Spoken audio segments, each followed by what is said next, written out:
नमस्कार। और आज हमारे साथ हैं तेलंगाना के मुख्यमंत्री Revanth Reddy ji. Thank you very much Revanth Reddy ji. Public मंच पर आपका स्वागत है। Big round of applause.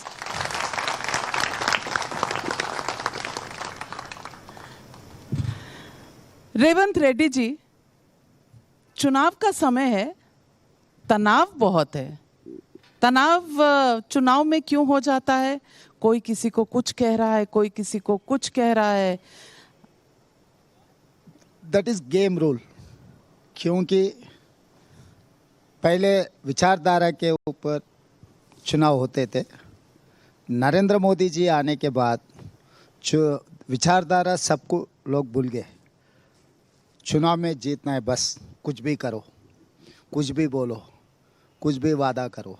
तो ये कंपटीशन ऐसा हो गया कि एक प्लेयर अगर वो तरीक़ा से अगर गेम शुरू किए, अगला प्लेयर भी वैसे ही शुरू करना पड़ता है, इसीलिए इतना तनाव आ गया। तो अब इस गेम में कोई रूल्स नहीं है, कोई रेगुलेशन नहीं है।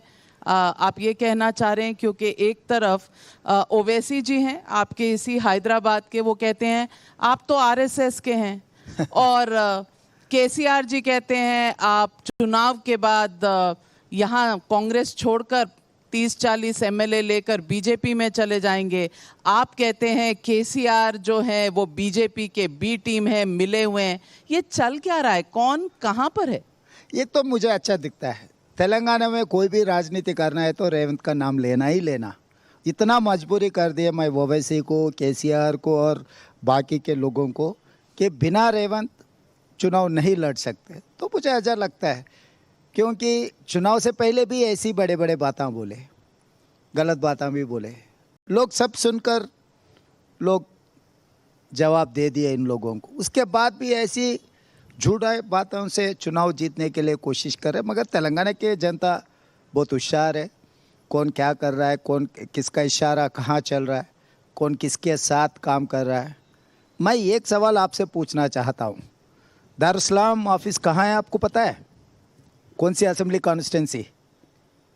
लेकिन सवाल पूछने का काम तो मुझे नहीं, दुनिया को दिखाने के लिए मैं आपसे सवाल कर रहा हूँ। दारुस्सलाम ऑफिस गोशा महल असेंबली कॉन्स्टिट्यूंसी में है। गोशा महल से राजा सिंह एमएलए है जो बीजेपी को हराने के लिए पूरा देश भर घूमने, वो वैसी गोशा महल असेंबली में चुनाव नहीं लड़ रहा। इसका मतलब क्या है? लेकिन कहते तो ये भी हैं कि कांग्रेस पार्टी हैदराबाद में ओवैसी के खिलाफ किसी को नहीं खड़ा कर रही।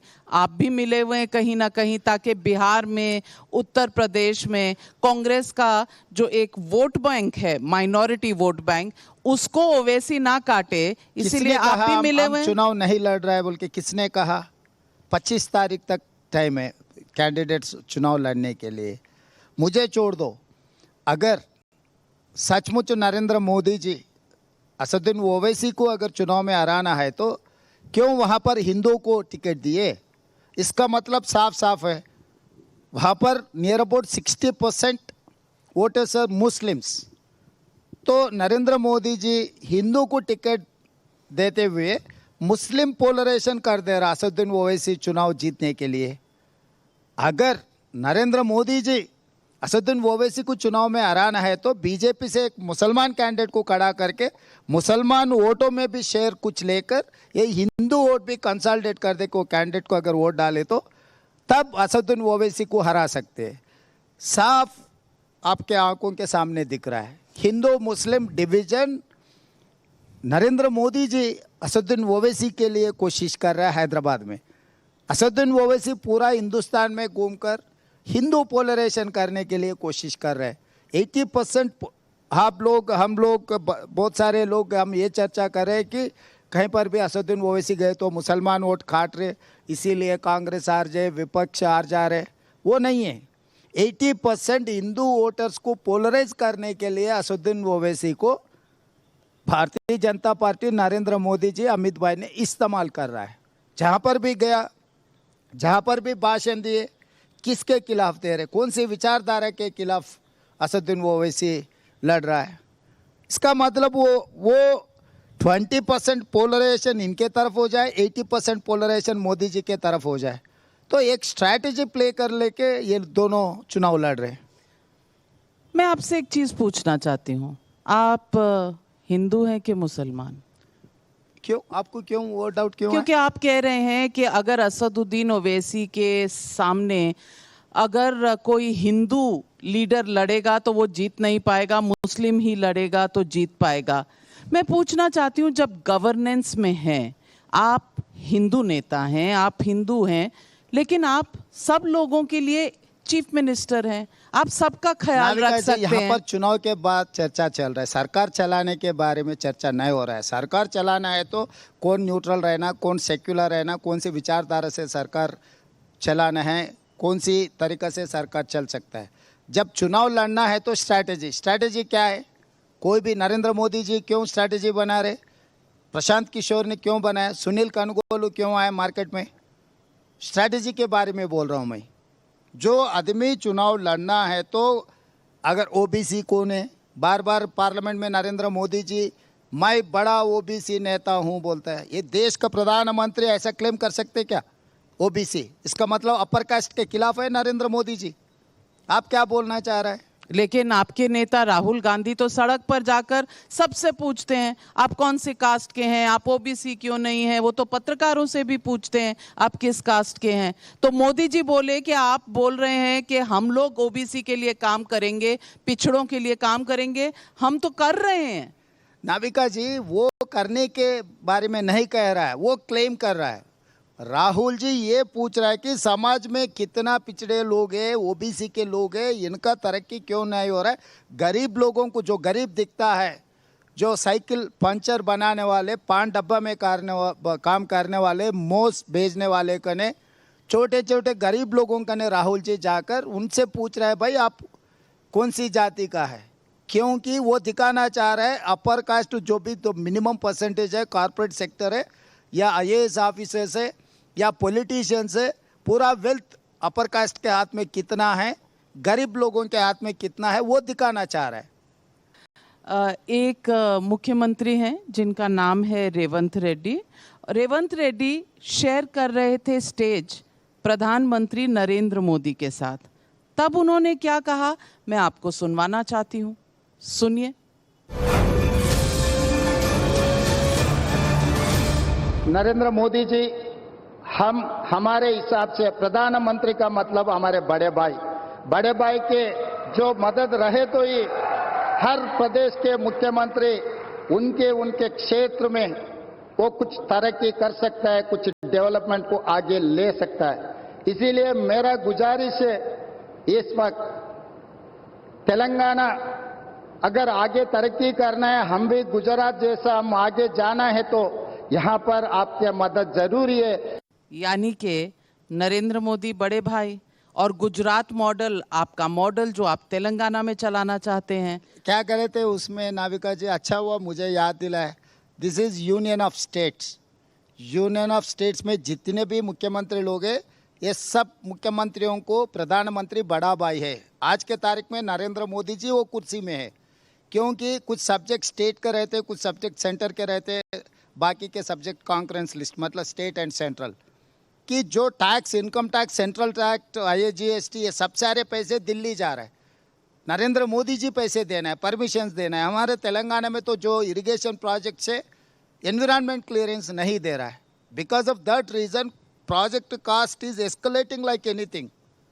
तो इसीलिए मैं नरेंद्र मोदी जी और आगे भी बोला, आप बुलेट ट्रेन लेकर गए, आप गिफ्ट सिटी बना लिए, आप साबरमती रिवर फ्रंट बना लिए, और केंद्र से बहुत सारे पैसे गुजरात लेकर गए।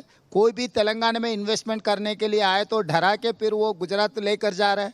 तो प्रधानमंत्री सबको, जितने सारे मुख्यमंत्री हैं सबको छोटे भाई समझकर सबको मदद देना, सबका हिस्सा बराबर देना। हमारे हिस्सा हमको बराबर नहीं मिल रहा है, इसीलिए प्रधानमंत्री से मैं ये कहा, याद दिलाया उनको, आप बड़ा भाई है, आप बड़ा भाई जैसा काम करना है, सब छोटे भाइयों को मदद करना आप है। याद दिला रहे थे। हाँ। और आप जिन्हें बड़ा भाई कहते हैं, उन्हें आपके नेता राहुल गांधी क्या कहते हैं?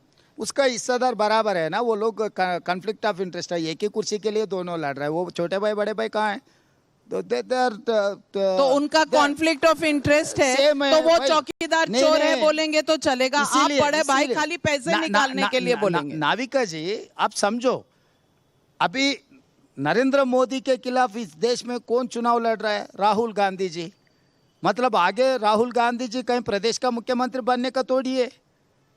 अगर इस देश के जनता चाहे तो नरेंद्र मोदी जी को कुर्सी से उतार के राहुल जी को बिठाएंगे, तो लेवल प्लेइंग फील्ड इक्वल है।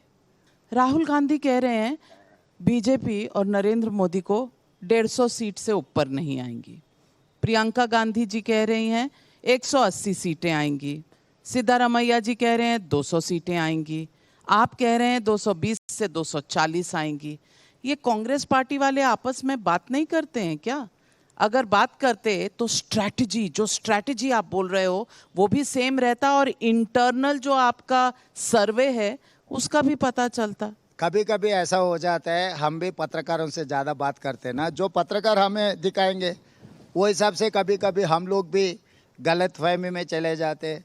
तो एक बात प्रियंका जी, राहुल जी, सिद्धरामैया जी एक ही बात कहा, आप वो कन्वीनियंटली वो भूल जा रहे।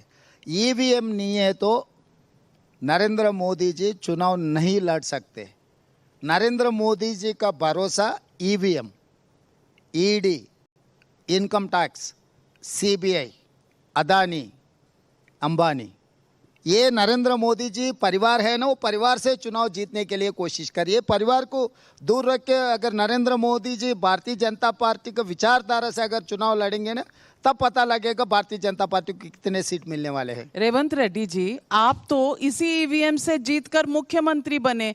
अब आपको ईवीएम पर शक होगा तो तेलंगाना की जनता को शक हो जाएगा कि आप कैसे जीते। आपने भी तो ईवीएम फिक्स नहीं किया होगा। 100 सीट मिलने वाले थे, 65 में रुक गए नाविका जी। हम लोग 100 सीट हमको मिलना था, हमको भरोसा था, उम्मीद था 100 सीट मिलने का।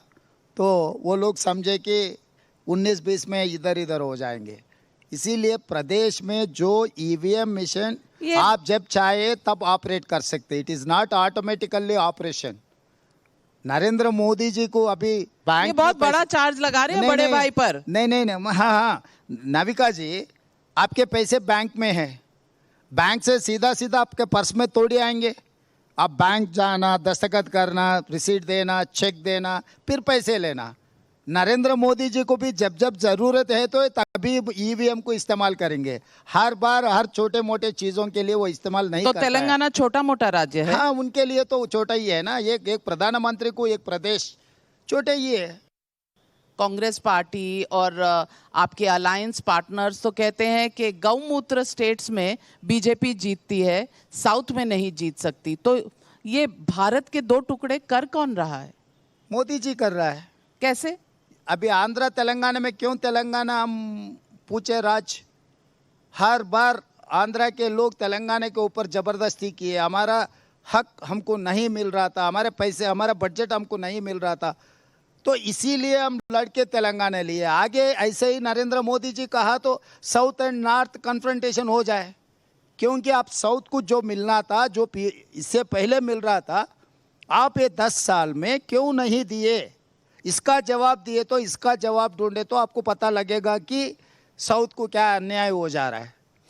वेंकैया नायडू जी यहीं से आते हैं और वेंकैया नायडू जी वाइस प्रेसिडेंट रहे हैं इस देश के, चेयरमैन ऑफ राज्यसभा रहे हैं, वो मिनिस्टर रहे हैं। रेवंत रेड्डी जी, आप कुछ थोड़े बहुत चीजें भूल क्यों जाते हैं। प्रेसिडेंट ऑफ इंडिया नहीं बनाए? वेंकैया नायडू को क्यों दिल्ली से हैदराबाद को भेज दिए?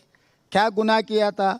भारतीय जनता पार्टी का प्रधान कार्यदर्शी था, अध्यक्ष था। जब वेंकैया नायडू जी अध्यक्ष था तब नरेंद्र मोदी जी जनरल सेक्रेटरी था। तो वेंकैया नायडू को वॉलंटियर रिटायरमेंट क्यों दिए आप लोग? वो तो राजनीति छोड़ना नहीं चाह रहा था, क्यों वॉलंटियर रिटायरमेंट जबरदस्ती उनको वॉलंटियर रिटायरमेंट? चलिए मैं भी आपसे एक काउंटर सवाल पूछते हैं। आचार्य प्रमोद कृष्णम को क्यों निकाल दिए आप? क्योंकि वो अयोध्या राम मंदिर गए थे इसलिए निकाल दिए? राम मंदिर जाना कौन रोक सकता है? कोई भी जा सकता है। राम मंदिर का शिलान्यास ने कौन शुरुआत किए? राजीव गांधी जी ने किए। लेकिन 22 जनवरी को तो बॉयकॉट किया। नहीं, नरेंद्र मोदी जी तोड़ी किए।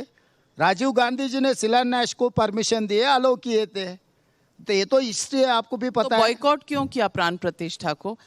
अरे वो बीजेपी पॉलिटिकल इवेंट बना रहे, वो राम सबका बीजेपी भगवान से है। कोई भी नहीं था, खाली नहीं, प्रधानमंत्री। अद्वानी जी को क्यों नहीं आने दिए? अद्वानी जी को क्यों लेकर नहीं गए? अद्वानी जी को क्यों नहीं आने दिए? मुरली मनोहर जोशी को क्यों नहीं आने दिए? उमा भारती जी कहाँ थी? ये सब सारे जिस दिन अयोध्या में जो हुआ था, तब जो लोग हाजिर थे सब लोगों को निकाल दिए। खाली मोदी जी उस दिन आपका वीडियो विजुअल्स दिखाओ आप। नरेंद्र मोदी जी के अलावा राम मंदिर में कोई चलने के लिए एक राम जी मूर्ति थे और बाकी का नरेंद्र मोदी जी थे, और किसी को अलो भी नहीं किया। वीडियो देखो आप लोग। और जो सनातन के खिलाफ आपके अलायंस पार्टनर डीएम के नेता ने कहा, उसके बारे में आपको लगता है जो कहा वो ठीक कहा? वो गलत है। कौन ठीक बोला है? वो उनका माइंड सेट है। आप उस अलायंस पार्टनर, उस सरकार के पार्ट हैं, तो क्या? तो क्या कुछ भी बोल सकते हैं? कुछ भी बोल सकते हैं। नहीं, कुछ बोले तो गलत रहा तो गलत बोल के हम बोल सकते हैं। उनका लेकिन किसी ने बोला नहीं, कांग्रेस पार्टी से। मैं बोल रहा हूँ ना, किसी ने- मैं तेलंगाना प्रदेश का अध्यक्ष हूँ, मैं मुख्यमंत्री हूँ, मैं कह रहा हूँ ना। मेरा स्टेटमेंट को क्यों नहीं लेते आप? क्यों मेरे को कोई जिम्मेदारी नहीं है क्या तो कांग्रेस आप कह पार्टी रहे हैं में? कि ये जो सनातन धर्म के बारे में कहा था वो गलत है? बराबर गलत है। किसी धर्म के खिलाफ कोई बोले तो वो ठीक नहीं है। बंगाल में आप अलायंस पार्टनर्स के साथ लड़ रहे हैं। आज ममता जी का स्टेटमेंट है, कोई भी आकर बोले कि हम इंडिया अलायंस से है, मत मानना, खाली तृणमूल कांग्रेस को वोट देना। वहां पर लेफ्ट पार्टीज, एनी राजा वायनाड में कह रही हैं कि राहुल गांधी लेफ्ट पार्टी से क्यों लड़ रहे हैं। उनकी बीजेपी से अगर कॉन्टेस्ट है तो वाराणसी से प्रधानमंत्री नरेंद्र मोदी के खिलाफ क्यों नहीं लड़ रहे? वायनाड की 41% मुस्लिम पॉपुलेशन वाली सीट पर आकर क्यों लड़ रहे हैं? ये अलायंस कहते हैं आप? बराबर अलायंस है, स्ट्रैटेजी है। This is not alliance, this is an strategy, political strategy. Pre elections alliance, post elections alliance. Pre elections में कुछ स्ट्रैटेजी है, पोस्ट इलेक्शंस कुछ तो स्ट्रैटेजी प्री है। इलेक्शन में एक दूसरे को गाली दो और पोस्ट इलेक्शन में साथ में बैठकर राज करो। अगर ऐसे बात कहा तो नीतीश कुमार जी, नरेंद्र मोदी जी कितने बार लड़ लिए? आज क्या कर रहे वो लोग? इससे पहले येडियुरप्पा नरेंद्र मोदी जी का क्या पंचायत था, क्या बन गए? गाली जनार्दन रेड्डी भारतीय जनता पार्टी और नेता लोगों को क्या क्या कहा, आज भारतीय जनता पार्टी में ज्वाइन हो गए। अजित पवार ने भारतीय जनता पार्टी के खिलाफ बहुत कुछ कहा, आज भारतीय जनता पार्टी अलायंस में वो पार्टनर है। नवीन जिंदल, अशोक चौहान।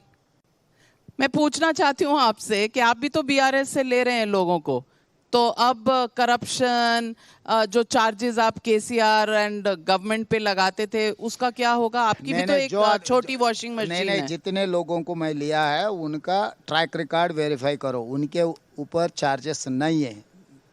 मैं गिन गिन के जिसका कैरेक्टर है, जिसका करप्शन चार्जेस नहीं है, वो जनता में रहकर लोगों के लिए काम करते हैं, वही लोगों को ले रहा हूँ। अगर मैं चाहे तो उसमें से कोई भी एमएलए बचेगा नहीं। बाप बेटा दोनों छोड़कर सब लोग कांग्रेस में आ जाते थे, मगर सबको लेने के लिए तैयार नहीं हूँ मैं।